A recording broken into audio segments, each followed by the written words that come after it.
So last week, no demos. We talked about 1.7. I'm sure we talked about more things, but I have nothing there. Today is 9/5/2023.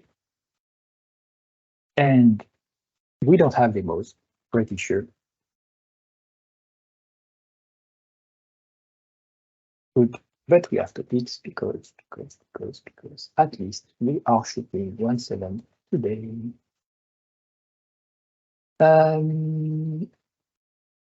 So what do we do? Status here, Orchard 1 we merged. No, we approved and it was merged. Improve Orchard.Layouts UX. There was an issue with the toolbox that doesn't show up in some places, some conditions. I've asked, let's see if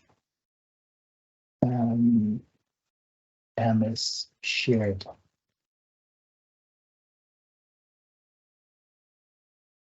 some screenshots, because in the PR I asked for some screenshots when the UI change is done. Yeah, it's a big screen. Wow. So here, I don't know. I was going to drag and then from toolbox and then drop.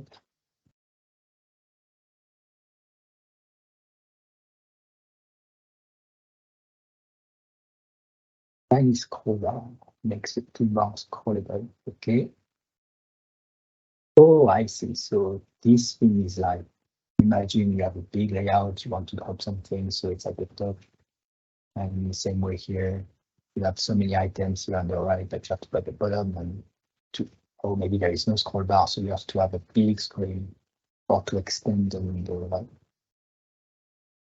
Now we have a scrollable zone.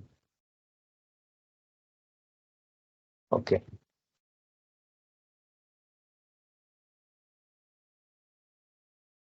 Good. Thank you, Alice. So that's the thing that was merged last week. 1.1 Orchard core restart 29 here. This is when we update the translations. I will put a filter on the main branch first.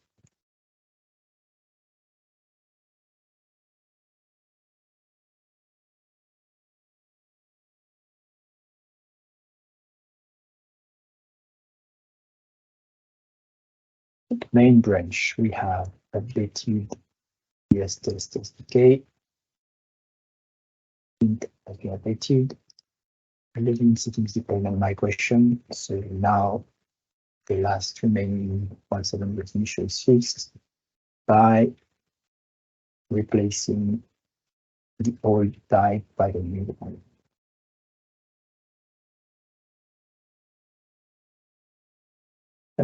Markdig update.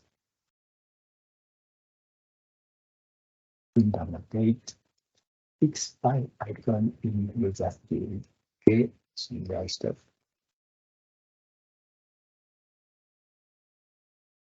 Interrupt updates, make UserMenu and LoginMenu extensible by using drivers. So what MimeKit is that instead of rendering a shape and injecting a zone to be able to add items to the UserMenu/LoginMenu, then it's using a display manager with a custom view type, which is the UserMenu. So there is a display manager for UserMenu that you can inject to render the UserMenu. And then by doing that, it's using drivers to render things, to render the UserMenu. So there is display type that is by default detail, which will go on the front end. No, the detail is the default, which is, for instance, this one that will go on the front end. And there is a detail admin for the backend. Okay, that you specify. Detail being the default one, so it's not specified here. So there are alternates for the UserMenu items here. And these ones are being from the driver, so there must be new driver like this one that renders the things that are common to every rendering. And then you have custom ones like two-factor UserMenuDisplayDriver that renders its own thing. Change image UserMenuDisplayDriver that renders its own thing, because this comes from a different feature.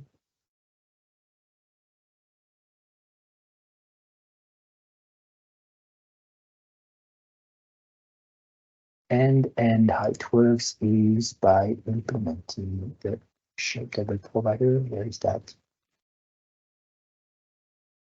Is that the one? This is the one that's changed. No, this one has changed to add the alternate, or one has changed to add the alternate. This one is okay. IShapeTableProvider to create the alternates for the UserMenu items based on display time.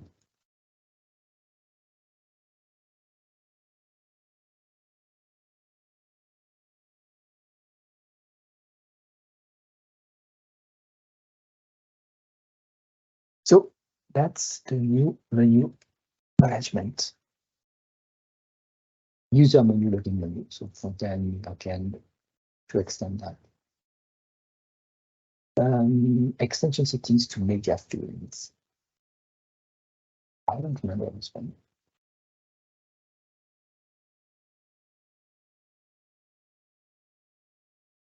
This one allows you to specify extensions for a specific field, for a specific media field. So that way, if you want to add a field and only allow uploading images, this one you can.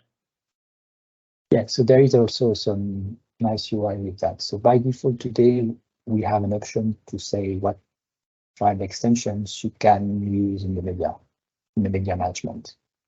But Mike said, when you have custom themes, you might want to restrict these media even more per field. And that's what it's doing. So that I was confused by extensions. So the setting on the field now lets you change which extensions are allowed per media field. And I will open the issue to show the UI because you shared how it works. Is that the PR number? Yeah, I believe the screenshots are in the PR directly.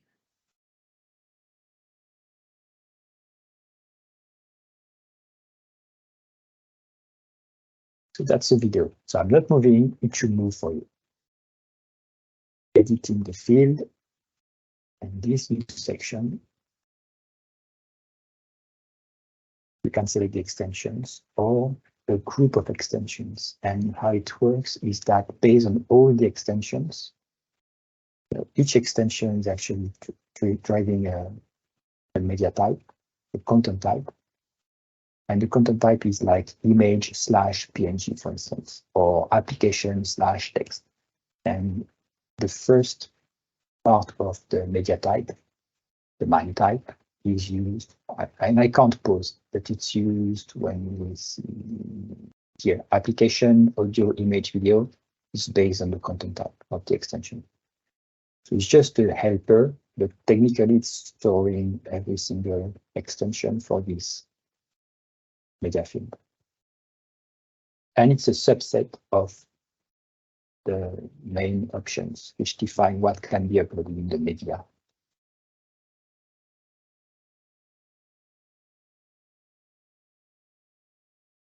Another big feature I like, update private constants to PascalCase. This is because this is the standard in C#, at least in Microsoft repositories, and recommended way of writing a constant, public or private, PascalCase. And this PR is updating all the files through the convention. It's not a breaking change at all because it's well, not breaking the public API. It might break some PRs maybe, but it's changing private fields. So nothing will be broken. Prevent some for failures. Yes, something was not forwarding in the controller in some views. So now it's assigning the value correctly. Source name. So when we are using something by name, then we need to forward the name on the next view. Add feature attribute to all IShapeTableProvider implementations such that they are not loaded for everything because they were. Yeah, before, if you enable them for one tenant, they are enabled for all the tenants. Okay. So with that, they're only enabled if you enable that specific tenant per tenant or feature per tenant. That's something John Theory mentioned that, well, Okay, he discovered the problem. He provided the solution. Okay. I would have asked like so that because maybe it was by design. Well, because what happens is the shape table providers are cached. So they're cached for performance reasons. So once it's enabled once, it gets cached, and then it's always applied. So with this, adding that require feature or the attribute to assign that provider to a specific feature, it will only be applied to that tenant if that tenant has that feature enabled. Okay. So thanks, John Theory, for that. My concern, but maybe I'm wrong. Well, I'm probably wrong because John Theory reviewed it. Is that we were caching across tenants the things such that we don't have the alterations per tenant, but shared across tenants. So I hope that we are not missing some iterations because of this thing. No. Chantier knows there, but that's my concern. So we'll see how it goes.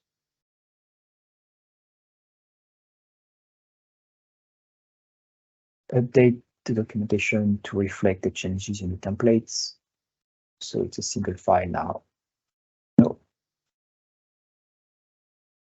Oh, it's not showing the single file thing. Well, this is a single file, but it's not showing the one without the classes. Like, I don't know how it's called. What happened here is when I tried to follow the documentation to do the testing for the pre-release, I noticed that the instructions are not enough. So I went ahead and updated it based on the current template of what's available. And so I put also a sample of how the bare minimum sample program file should look like. That's following the template, which is without the class, and that's what you should have. Okay. Okay. Good. This is on the driver registration. This is basically implementing the PR. Date NCrontab. Oh. Differentiator.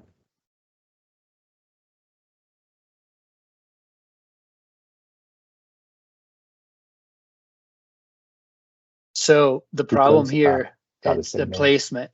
The placement, because the name of the shape, it starts with underscore. So when we use shape placement to change the placement of each object, because it starts with double scores or a single score. So the base object, the user menu items, is the base name for that item. So there is no way to say, hey, stop suspending just that one shape from being presented unless we specify a differentiator. And again, that's another, well, I discovered the issue, but then John Theory helped providing the solution. So thank him for that. But that's what that is. So now if you want to, let's say, prevent the external logins shape from being displayed, you can use placements to hide that item from that menu. Why could it by sign user and not user menu item sign user? Do you think that is unique enough? Just because it's a second part of that shape type. So if you look at all the shape type, it's user menu items underscore something. So it's like that one is dashboard because it's part of the, or the second part following.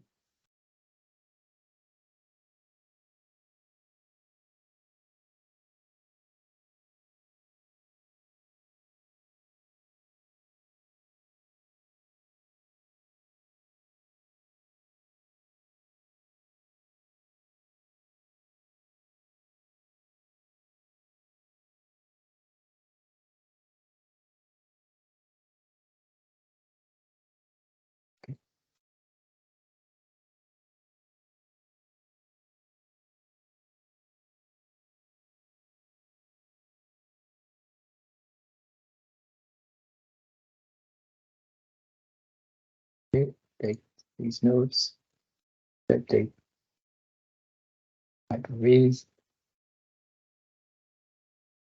and if we look at the 1.7 branch, which will be merged in main, preview has been removed. So 170 will previously removed. So when we ship, we won't have the preview suffix. Good.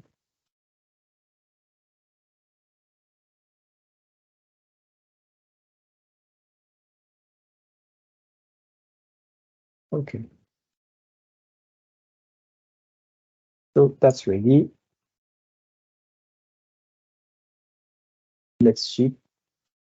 So before we ship, there is a PR that I think we should also take, which is a UI change. It was introduced, well, because changes to the UI. I think we should take it. It's up to you though. If you look at the pull request, I was gonna merge it, but then Hisham commented that he wants to test it, but I don't think he's gonna. Okay, which one? That Oh, sorry. That navbar, position the model or modal over the navbar. Oh no, this one is from Jonathan. That's independent from that. So which one, sorry? Fourth one. Oh, this one? Yep, that one. Yeah. Just because that if you open up a modal now, it appears under the navbar, and it should be the opposite. So if you look at that before screenshot, you'll see how that modal is hiding behind that navbar. So I just changed the positioning.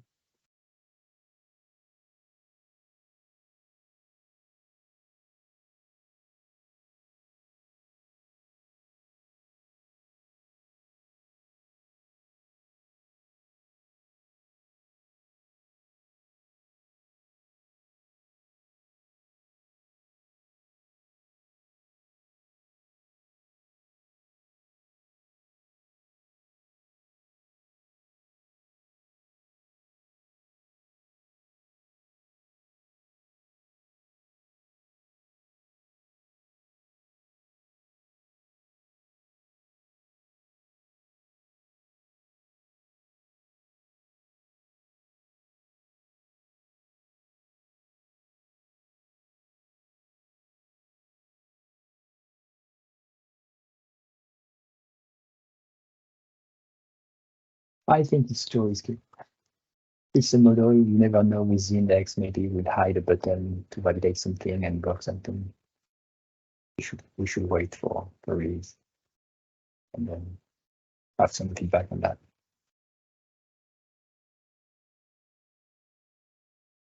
Because it's just I have no problem with that. I have no problem with that. But the reason why I say we should is because that navbar, the Z index of the navbar, was recently changed, like a few weeks ago, and that's why I'm suggesting. Are you restoring the old value? No, we're not restoring an old value. So what happened is that a few weeks ago we increased the navbar to show up over the left menu. Yeah. So now the model or the Moodle or whatever should show up over the navbar, because if it's open, it should take presence over everything. Unless it's closed, then obviously it goes away. But anytime you open up a modal, it should open up on the very top. But I'm okay if you want to wait. I mean, it's just some people might complain about modal. It's really only an issue if you open it in a full screen or if you put it on the top. But if you put it in the center of the screen, then it shouldn't be a problem. But yeah, let's merge it as soon as we ship, and then sounds good. And then if tomorrow someone says, "Oh, I can't click on anything," then we'll ship 171 and with these fix. But you're the only one to report it, so sounds good.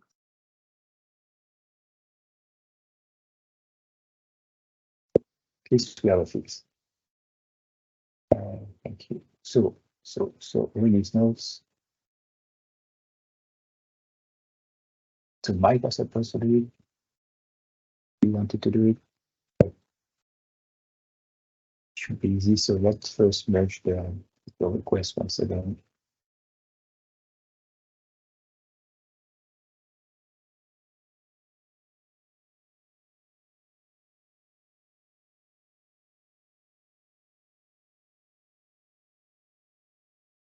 What do you want to do? Release 1.7.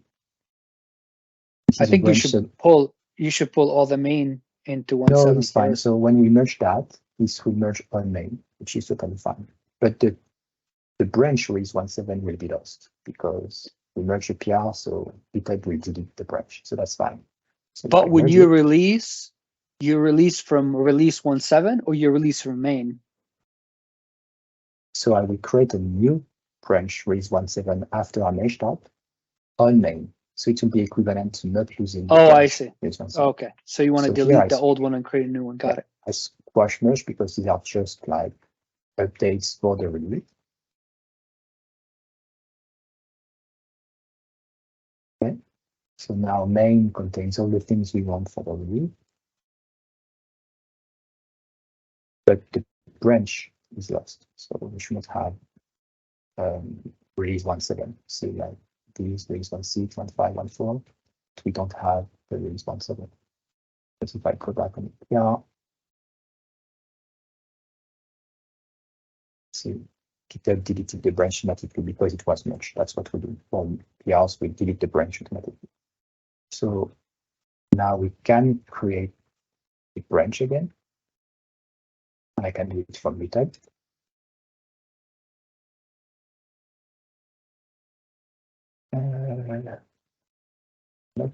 New branch. Okay. And the branch is just to start the work on patches. If we want to do something on the release, to patch the release, then we do from this branch. Okay. And what will define that we have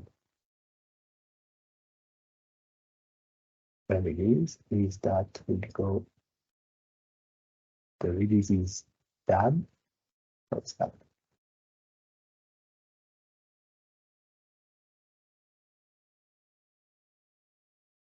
Oh, that's on the right here. We are creating a new release. 1.7.0.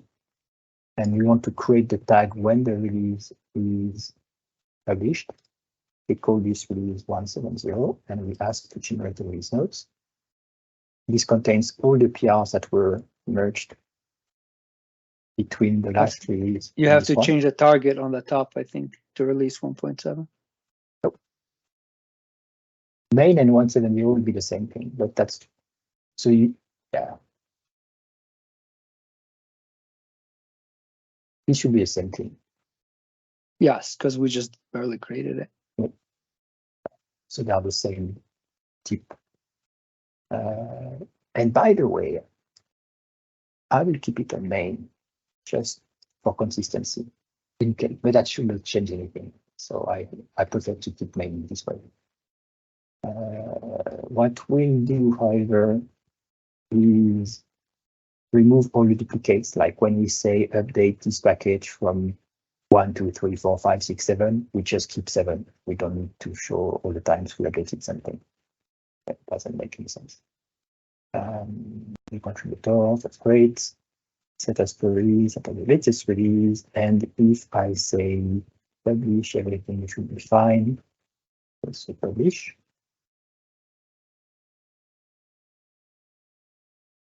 Once that is done, we will update back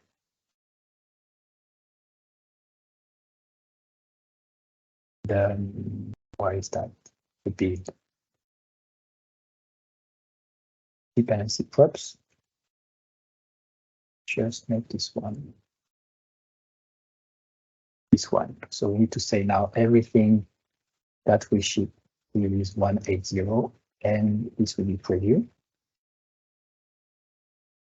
So the main branch now is a preview. This way, whatever goes on Cloudsmith will be 180 preview.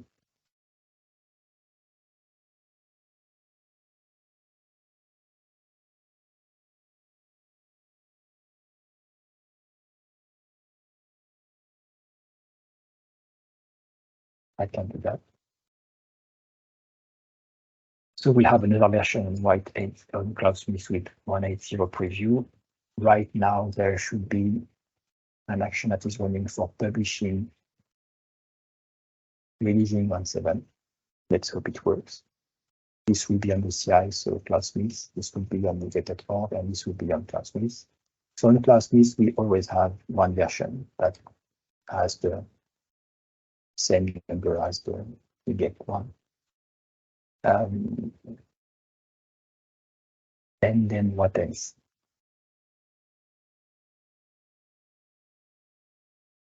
Then we wait for 1 second. So I will open it to follow it to see if there is any issue. There's usually always a problem. Okay, so we'll see what it is today. Okay, so that is done with the status. Zoltan had a topic. Yep. This has been a long outstanding thing here and there. We have actually talked about that. I think a couple of weeks ago, Anton brought it up as well, about having a community manager. So for those of us here old enough to remember Ilan, he was kind of like that actually in a self-selected way, like years ago. But since then, there was no person in the Orchard world who would pretty much make marketing and design and do design for Orchard like you do for a product. So what a marketing manager or a product owner or something like that does for a paid product. Now Orchard Core, of course, is not like that, but for open source projects and also open source communities, a community manager is the person who does such things. So get the word out, evangelize Orchard, not just in a word of mouth way, but in a systematic way. Make marketing for it in general, a kind of shepherd the project so it follows the requirements, the needs of the community, and it responds to what happens in the world. And otherwise do things that us developers don't really like to do. This all being part of that.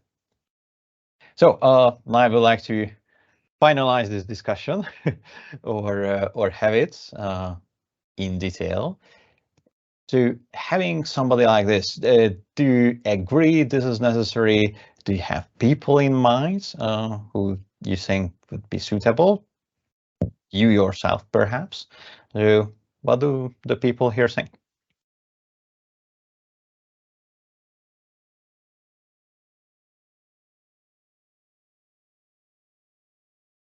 I say yes, why not? Like 2 of them will be even better.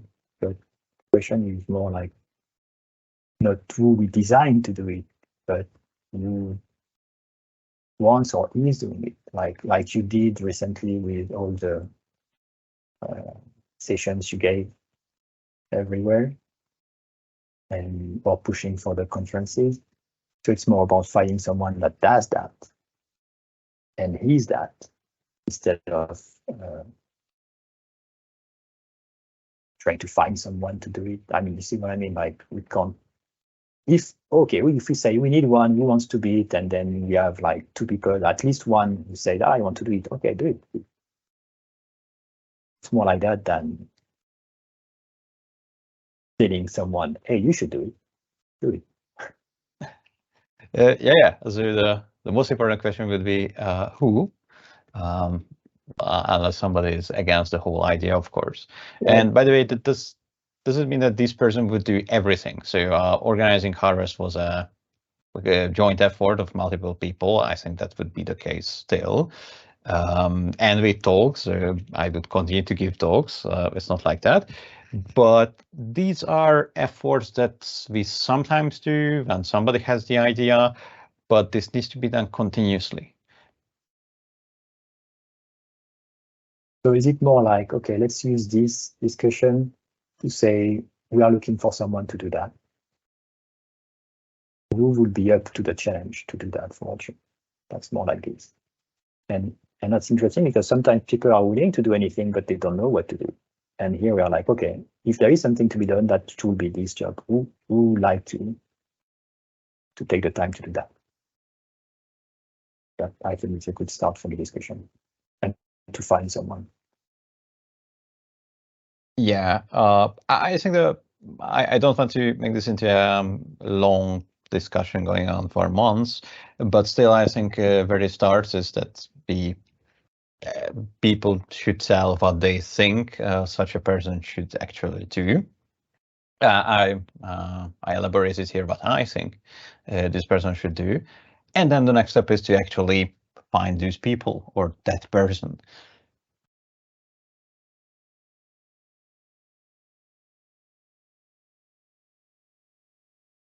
Do you have someone that you think will be great to do this? Just curious. No. I had at least one person from the community who I thought might be interested in it. He actually commented under this discussion. The Laram looked like somebody who is kind of like this person, but of course I don't want to push you into admitting that.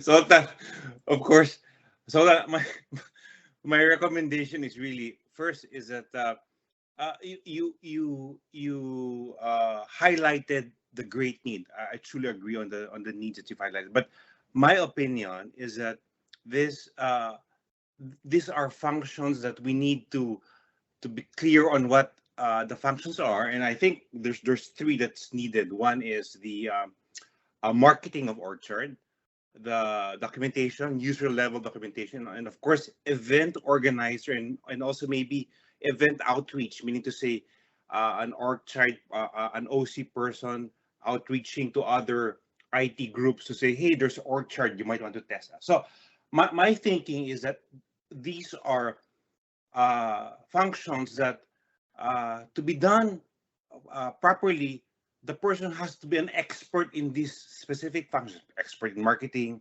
expert in event organizing, expert in documentation.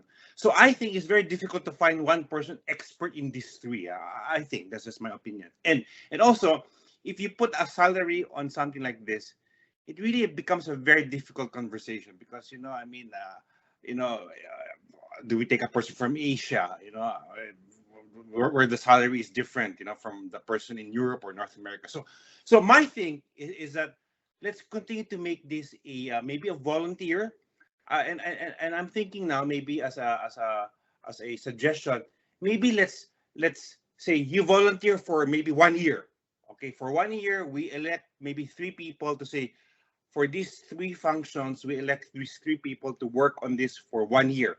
And then the next year we volunteer people again, or we elect people, just so that we don't burn them out. So anyway, my thing is that this really is a need. Second is we need to discuss more because clearly we need to feel the need, and then make a decision maybe after a month or so of discussion. That's just my opinion. Thanks.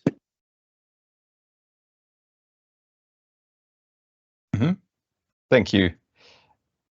Yeah, I'm so if somebody can do this in a volunteer way, that would be also awesome. More awesome, of course. Why I said that even we could pay for this person, and where that funding can come from is because this is usually not something that developers like to do. Me included. I like some of these activities actually, not all of them. But usually, you know, for example, developers don't want to write marketing articles all the time, or organize events, or write documentation, even if they like actually one of these three, for example. And because of that, I'm not sure we can find somebody in the community to do this, or actually at least some of these together with somebody else.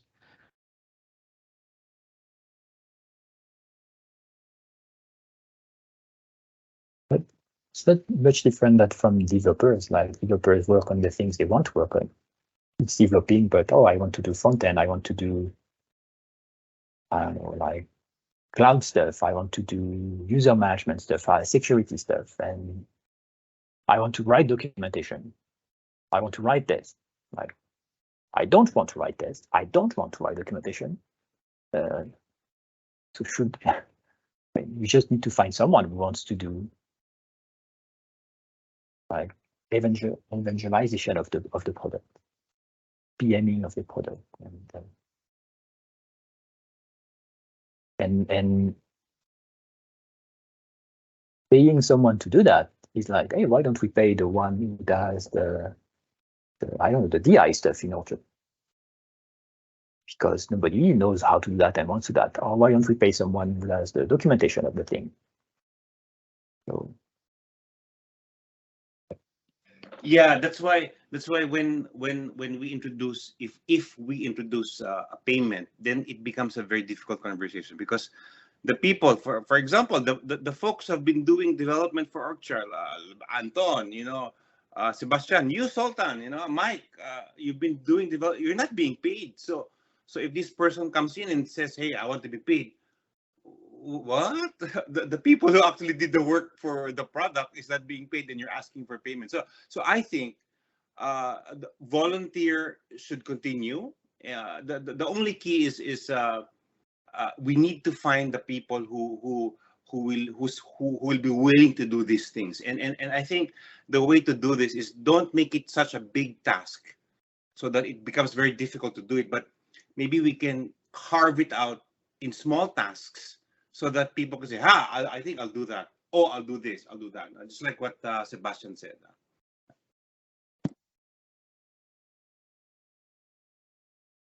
So perhaps we could have specific people, the kind of the owners, or who the people being responsible for some of these things on an ongoing approach, right? So that's yes, what you are yes. thinking. Yes, that's exactly my suggestion. I think that's a good idea. And then also make it time based, meaning to say you're in charge for maybe for 6 months or 1 year, and then next year somebody else might want to volunteer, you know. But the point is that make it small pieces, just like what you said, and then make it time based, so that, you know, people can join, and then when they have the other projects, they can get off the bus and then get into the bus again, you know, things like that. could we list all the activities that are not coding, or even in coding, the activities for coding? Like you mentioned, releases, articles, conferences, updating packages. All these things could be documented with contacts, like who's doing that right now and how often, what it means. And then people could say, okay, I'd like to do that. Like Mike said, I can do the release. Like, what do we need to do to do the release? So actually, we spread the knowledge. And maybe some people could say, oh, I can do the updates today. Like Hicham and Antoine are doing all the updates for all the components, so they have to track everything. Maybe someone else could help.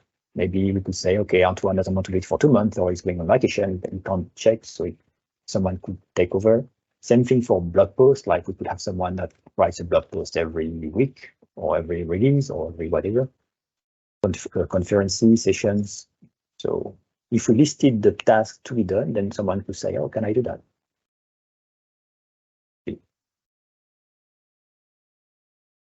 Sorry, say again your last sentence.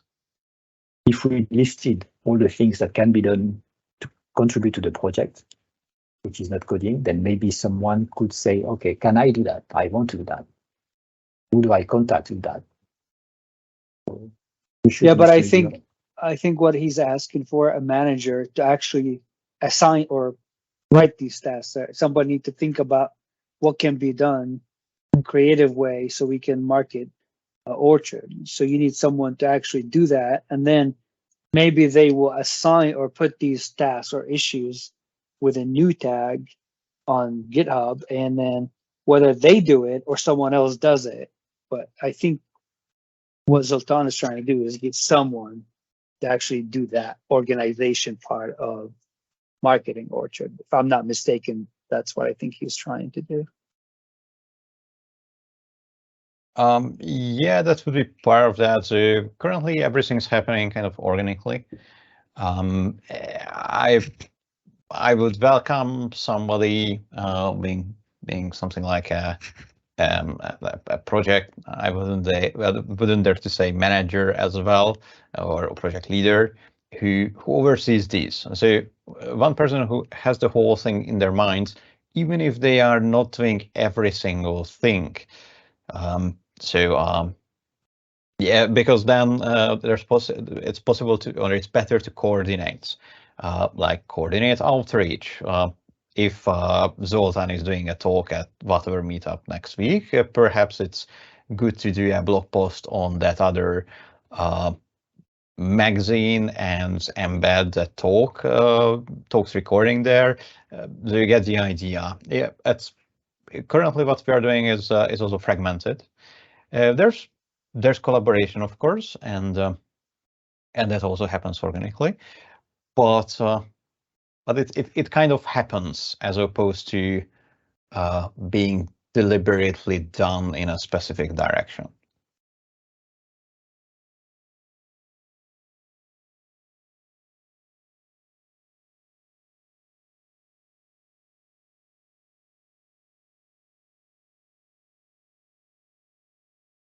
That killed the party, apparently.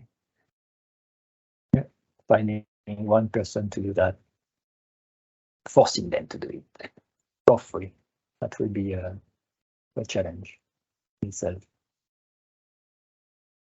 But we have already so many people doing all the things for free. Or for free. Probably if Orchard is their core product, maybe it's just part of the contribution to help grow the product. So that means Lombik will do that. That's awesome.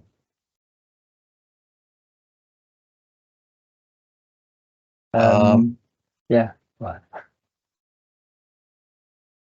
I'm not sure.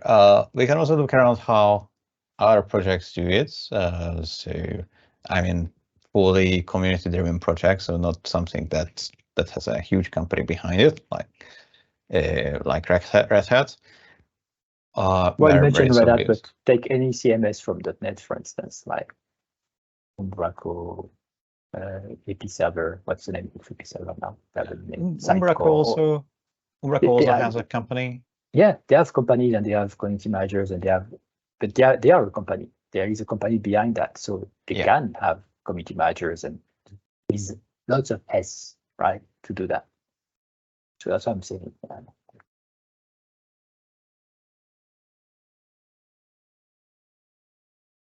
I will look into this and keep this discussion open.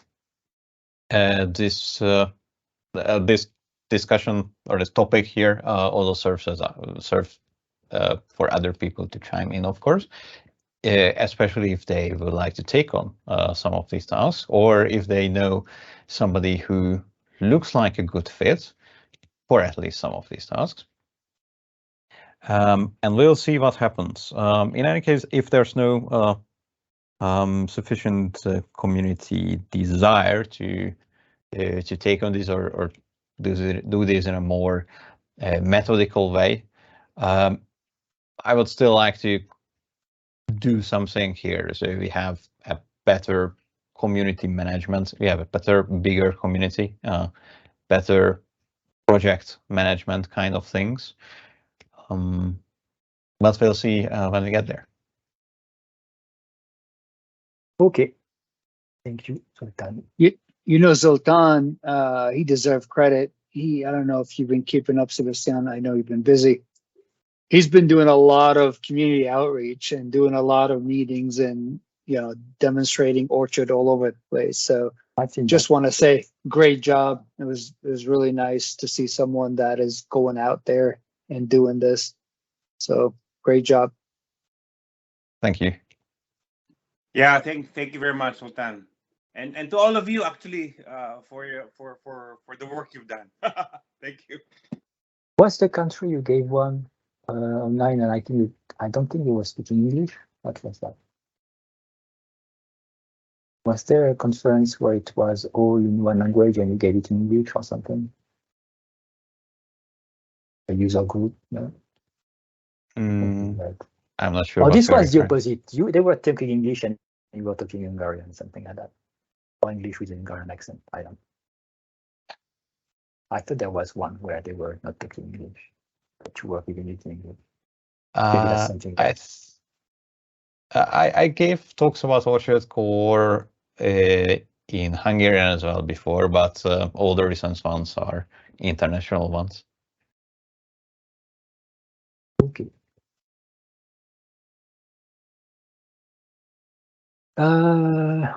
Other topics? Questions? You want to announce Orchard Core 1.7? We have one. It's out there. It's getting indexed, but wow, it succeeded. Worked. Well, it succeeded until proven that it's working. Like we didn't mess up with one version or template or anything like the images. But that everything is green from the first thing. Let's see, we get that one. It should go. I will send a tweet. Is it still called a tweet? Sorry, no. A post on X. It's X. I don't know.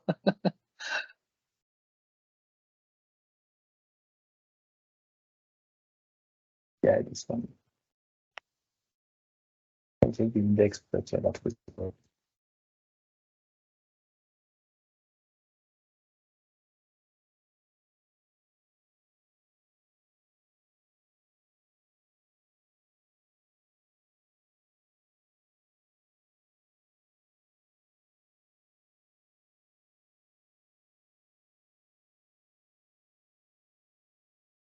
Something like that.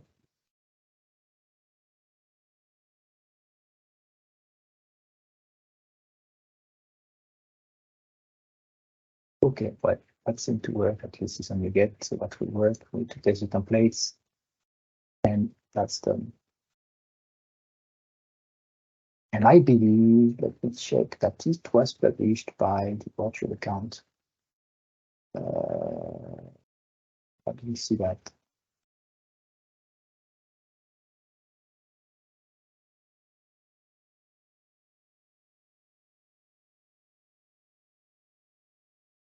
Let me see that. I need to click on the version.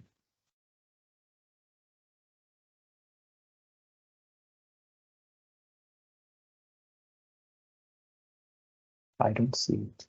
I thought there was somewhere to see that.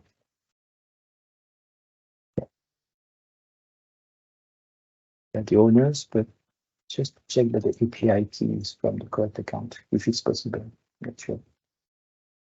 Well, that worked. Beautiful. Good then. So now let's use that, tweet about it. we'll work on the next session. 1.7. Good. Thanks everyone. I think I'll be there on Thursday. I will check right after. I will check before the meeting. So if Thursday is happening, see you on Thursday. Otherwise, see you next week. Thanks everyone. Thank you. Thank you. Bye, everyone. Michael, bye-bye.